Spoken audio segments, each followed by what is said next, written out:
Kami ini dikejar oleh perahu-perahu nelayan kecil yang bermesin kecil itu. Nah, agak takut juga rupanya juragan ini. Lalu gas dinaikannya. Kapal lewat putus itu tadi pukat orang. Untunglah, kalau tidak masalahnya bisa jadi banyak.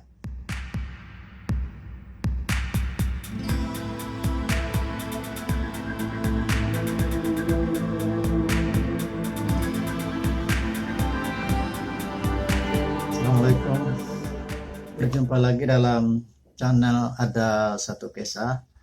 Dan kali ini saya akan menceritakan pengalaman suka dan duka berangkat sekolah kuliah ke Banjarmasin beberapa puluh tahun yang lalu, mungkin sekitar tahun 73 kalau tidak salah. Biasa saya pada liburan semester berusaha untuk pulang ke kampung,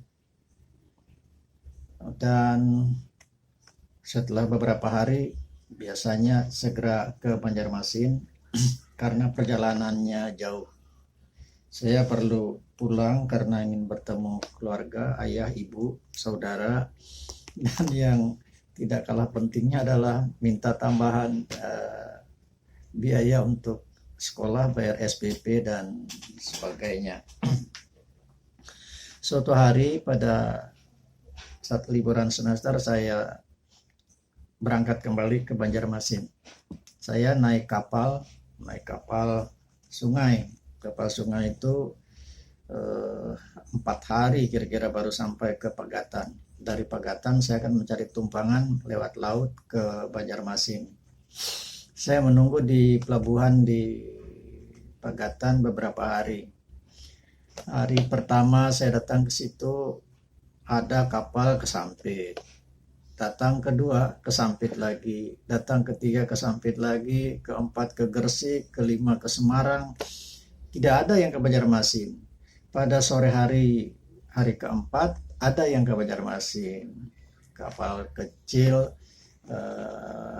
agak tua kapalnya, seperti tidak terurus. Tapi karena tidak ada tumpangan lagi, saya ikut naik kapal itu. Berangkatlah kami. Perjalanan lancar karena mesin kapal itu lumayan besar, 33 Yanmar barangkali.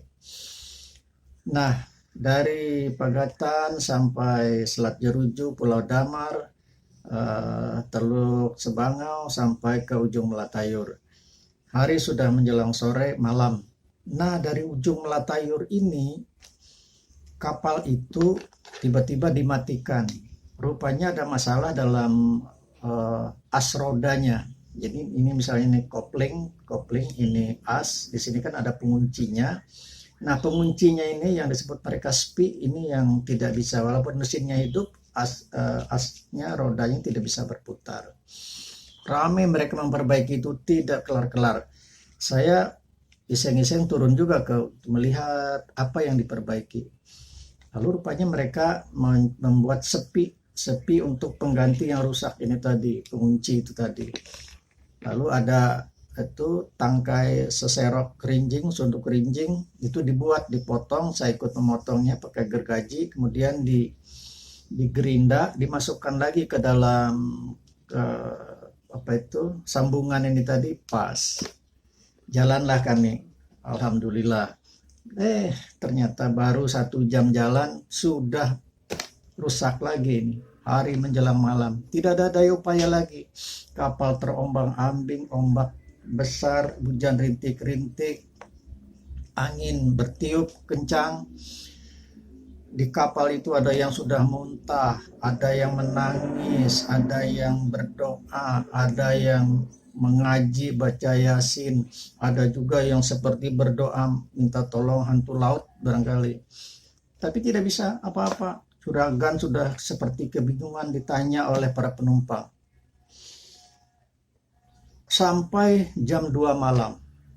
Saya sudah melirik-lirik kalau kapal ini karam, apa yang diraih untuk dijadikan pelampung.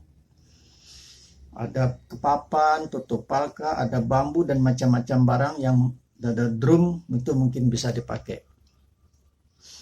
Akhirnya kami dalam kebingungan itu tiba-tiba jam 2 malam ada dari arah timur kapal kelihatan lampunya itu kan ada merah, hijau. Hijau di sebelah kanan berarti dia mengarah ke barat. Tapi bagaimana memanggilnya? Tidak bisa. Berteriak tidak mungkin. Kawan-kawan ada yang berinisiatif membuat obor. Jadi kajang dari daun nipah itu dibakar, dijadikan obor untuk ambil perhatian. Tetapi kapalnya tidak bisa. Waktu itu saya ingat bahwa saya dibekali almarhum ayah saya itu senter, biasanya dipakai untuk di jalan, kalau jalan malam kan zaman tidak ada listrik. Lalu saya ambil tas saya keluarkan senter itu. Melihat senter ini, si juragan itu tadi, Pak Masri langsung direbutnya dari saya.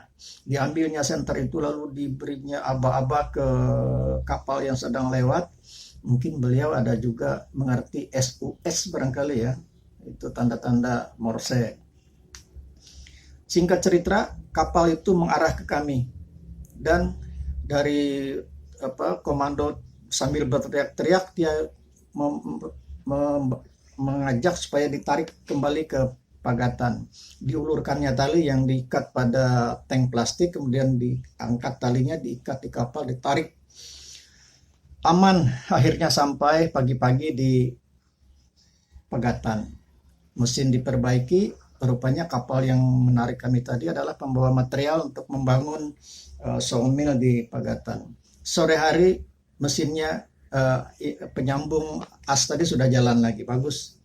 Nah, bismillah kami berangkat lagi ke arah Banjarmasin, sama seperti tadi, Selat Jeruju, Pulau Damar, Teluk Sebangau, Ujung Latayur, Cemantan, Laut Kahayan, Laut Kapuas. Nah, muncul lagi masalah baru. Di Laut Lupak itu rupanya kapal ini terlalu ke tepi, jadi dia nyangkut di ujung pukat dari nelayan di situ. Sangkutlah, kapal terasa melambat karena membawa pukat itu. Kapal kami ini dikejar oleh perahu-perahu nelayan kecil yang bermesin kecil itu. Nah, agak takut juga rupanya juragan ini. Lalu gas dinaikannya. Kapal lewat, putus itu tadi pukat orang.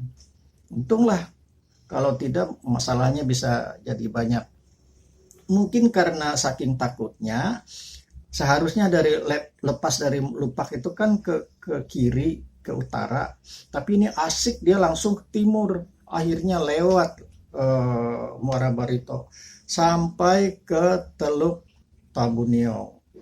Baru sadar, berputar lagi kembali ke Muara Barito dan terus ke Banjarmasin. Alhamdulillah, itulah saat-saat yang menegangkan waktu dahulu. Perjuangan waktu kuliah ke Banjarmasin, alhamdulillah diberikan keselamatan, panjang umur sampai selesai kuliah. Mungkin Ibu dan Bapak punya pengalaman sendiri juga. Mudah-mudahan semua perjalanan kita bisa lancar. Jangan lupa tolong di subscribe, komen, share, dan like. Mudah-mudahan channel ini ada kemajuannya, bisa menceritakan yang lain-lain lagi. Terima kasih. Assalamualaikum warahmatullahi wabarakatuh.